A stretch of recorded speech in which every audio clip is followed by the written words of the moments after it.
Hello. So I wanted to talk about the equipment that I used for my successful through paddle of the Northern Forest Canoe Trail this past May of 2021. I've made a few gear list videos beforehand, before I left on the trip, talking about what I was planning on bringing. So I wanted to create this as a follow-up to talk about what worked, what didn't, and if I was going to do this again, how would I do things differently? This is the North Star Northwind Solo that I used for my through paddle. Overall, it worked out great. The weight was a wonderful thing. That was the best part about it. It was so easy to carry. Even the little things like taking it out of the water and flipping it over, um, and putting it back into the water, or especially lifting it over rocks and things because of all the low water conditions. The lightweight really paid off. I was kind of babying it most of the time because it is more fragile than a lot of other things. But overall, it held up great. I'll flip it over in just a minute so that way you can see what kind of damage happened to the bottom. And it's really not damage, it's more scratches, which is going to happen to any boat. Do a quick walkthrough so you can see how it fared. In terms of the seat that I put in, I really didn't find myself kneeling on it very much. For the most part, that really only happened during quick water, so any of the class 2 stuff. A lot of the time, I would find that either if I was wearing shoes, the seat was just a little bit too low for me. My ankles, I had a hard time flexing and being comfortable on the kneeling pad, so I only did it when I really had to. Or like really big water waves, I found myself going down to that. This little strap here for the paddle, for the tandem paddle, the two sides of it, worked out really well. You can see that some of the tape there is starting to peel, but that's the same original tape that I started with, so that wasn't damaged at all either. So overall, this canoe did really well. I definitely don't regret bringing this particular model. If I had $1 million or was sponsored and could bring any solo canoe on this trip, I think I would choose the same model, North Star Northwind Solo. However, again, $1 million, no budget. I would probably go with the IXP material, because there are lots of times where I looked at a section of class 2 or something like that, and I just said, nope, I don't want to break my boat. I'm going to baby it, especially being colder water and by myself. That didn't really make me particularly bold either. But for this trip, if I would do it all over again, no budget, that's probably what I would go with. Here's the underside, of course. So this is the total amount of abrasion that it took for this trip. I would say that I was very cautious and conscious about not hitting rocks. The water in certain areas was relatively high, other areas was super low. I did not go through a lot of the rapids. If there was an easy way to portage around the rapids, I usually did. And again, a lot of that had to do with the fact that I was by myself and it was May, the water was still very cold.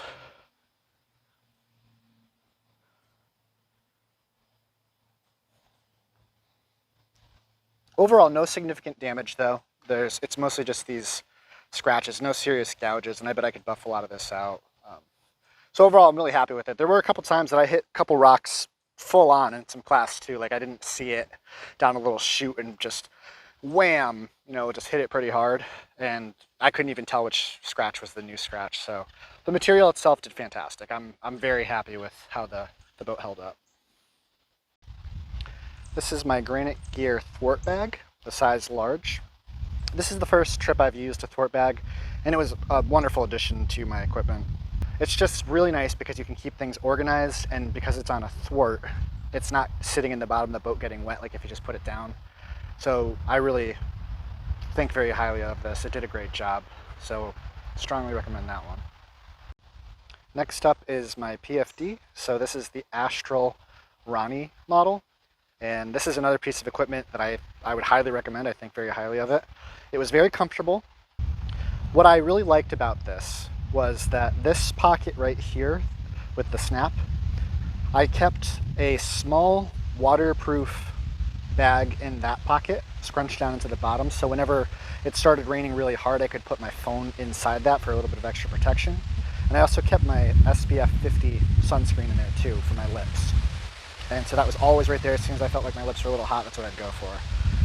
This big pocket with a zipper holds my phone perfectly. It's just big enough, and my phone's enormous. It's a Galaxy S21 Ultra in an OtterBox case, which adds a whole lot more size to it. So my phone is enormous. It's about 3.5 inches, including the case, wide by just about almost 7 inches tall. So it fits in there great. So that was really nice. I always had my phone handy and accessible for really quick spur-of-the-moment pictures or things of that nature. What I used this little Velcro pocket on the bottom for was trash, and the top one here is meant as a drink holder. Like when you fold it down, it has a little cup holder in there. I didn't use it for that purpose at all.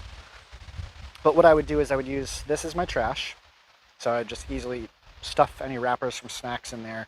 And this top one here I would use mostly for Jolly Ranchers. That's what I would put in there. So throughout the day, whenever I wanted a little pick-me-up, I would have a Jolly Rancher. Never had to blow the whistle, but I was glad that it was always there.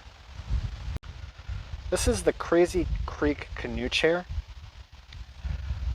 It was my first time using a chair or a paddle pad of any sort on a canoe trip. And because it was so long, I wanted something for a little extra cushion. And the cushion itself was really nice. I liked having some cushion on the seat an awful lot. However, I didn't use the backrest of this at all paddling, just in camp. And even then, I oftentimes don't find myself using it. If you like chairs, or if you use backpacking or camping chairs all the time, you might really like this. I found what I would do to make it so the straps weren't in the way for me is when I was paddling this thing, I would loosen these two side straps all the way so the backrest would lean back way out of the way, and I would just paddle like normal. So all it was then was a little seat cushion. In camp it was nice. My favorite thing about having this in camp was if it had rained all day and I was at a spot that had a picnic table or something that was soaked, you can just take this and put it down. However, being realistic, if it got rained on all day, this is usually wet too, so that didn't always help. My favorite thing about this is that it has that mesh pocket on the back. I used that for all sorts of things. I put all sorts of loose items in there for my wheeled portages, just to keep them handy. I kept my Catadine Bee-Free filter in there as well, so that way I could always just reach behind me, knew exactly where it was, didn't even have to look, scoop some water and just drink straight out of it. So that was my favorite part about it, although a seat organizer would do something very similar. The only issue that I had with this was that this top stay here over the course of the trip did get damaged, and I can't find a way to fix it. Too much of the material is gone. I can't sew or glue anything back, so that's kind of a bummer. But that's my experience with this chair. So for the paddles, they both worked out great. The ZRE paddle there I used in rivers almost exclusively. There wasn't really any time on lakes or big water that I found myself going to that, unless my arms were sore and I just wanted a break, which wasn't that often. I got in pretty good shape pretty fast from all the paddling. So this paddle is fantastic. It's unquestionably my favorite paddle I've ever used. For a very long time, I've used like a fiberglass Werner paddle that I've had that I thought was light until I got this thing. This weighs quite literally less than half of that. So every time I pick up any other paddle besides this thing now, it feels heavy. I'm spoiled. Held up great. I was, again, pretty careful with my carbon stuff. I didn't do a lot of pushing off on the shore or anything of that nature, but it held up really well and no significant damage. The grip itself at the top, the scalloped grip there, was very comfortable. Because it's carbon fiber, it was really smooth. So my hands didn't really take much of an abrasion beating from that. And I was very pleased with how the kayak style dual blade paddle worked for me for this trip as well. I used that every single time I had to go upstream because it gave me so much more power. I could paddle harder and faster. And I would also use it in any kind of headwind, or even if I just wanted to make good time. There was times where I was a couple hours from the sun going down and I still had a ways to go to get to the campsite that I was hoping to, and I found myself just even in a river putting that thing out because I could go so much quicker with it. So that was a very nice paddle. I highly recommend both of those. They both worked out really well. I can't think of anything that I would have preferred over them. So one of the things that a lot of people have talked about was all of the nightmares they had with their portage canoe carriers, so their carts. And there was a lot of forums that I read, and I did a lot of research trying to figure out what people had success with and all of that. So I ended up going with the actual brand paddle cart, which is what this model is. Long story short, this was an incredible resource. It was the first trip I've ever used a cart for portaging. and it made life so much easier. This thing held up fantastic. I didn't have to use a single piece of repair equipment for it. I didn't have to add any air to the pneumatic tires even once the entire trip. I didn't have to touch it, basically. The only thing that I found that I did different was when I was passing through Saranac Lake town, I went to a hardware store and I bought a couple more of washers for the, one thing I found was that there was a little bit of side-to-side play in the wheel where the plastic axle is, and because it's plastic, I don't want it moving around a lot. So I ended up adding more washers to just firm that up a little bit so it didn't have as much lateral movement. This paddle cart here isn't completely stock, so to be fair, I did make some changes to it. The first thing that I did was swap out the bearings.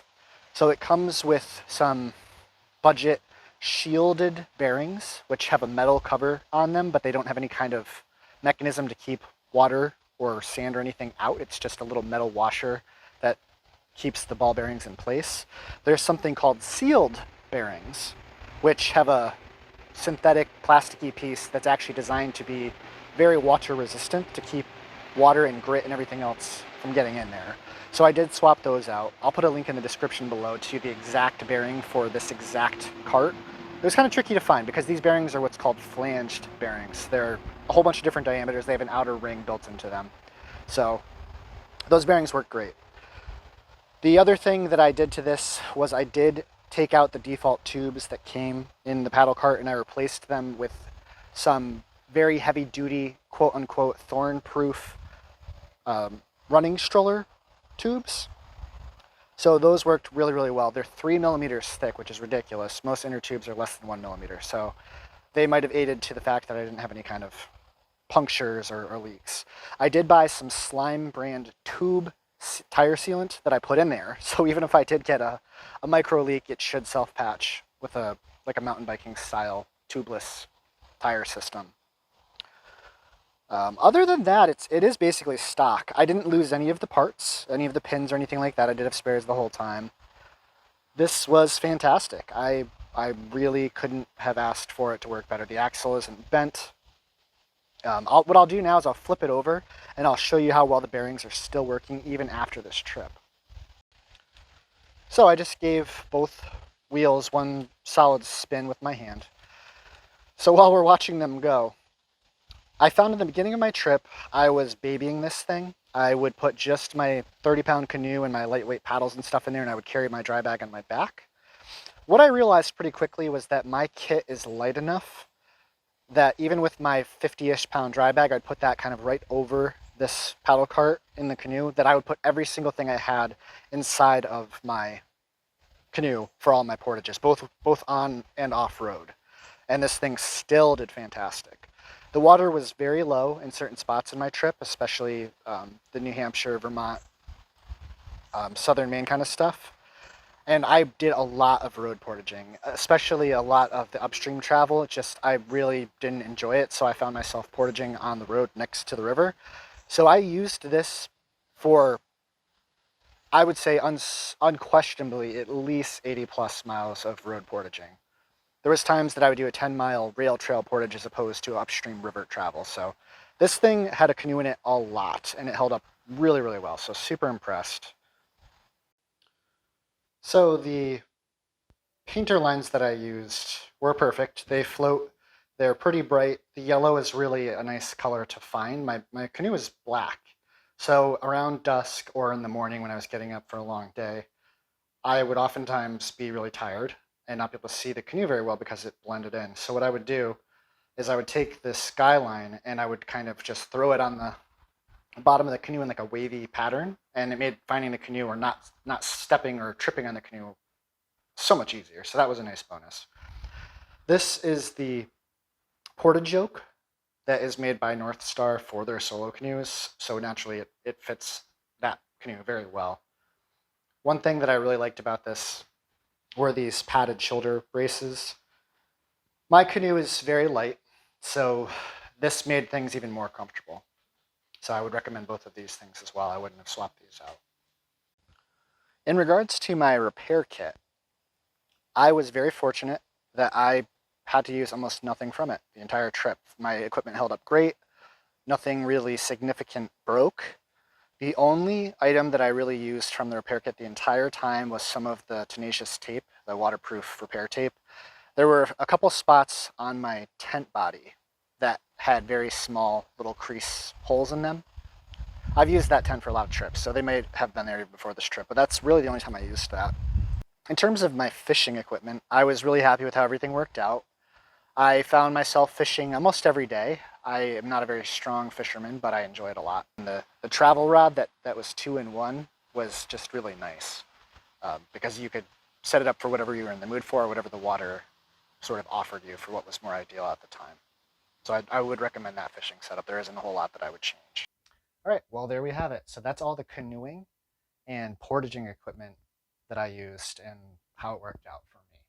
If you've got a system that you really like, feel free to mention it in the comments. I'd love to check it out. If you have any questions, let me know.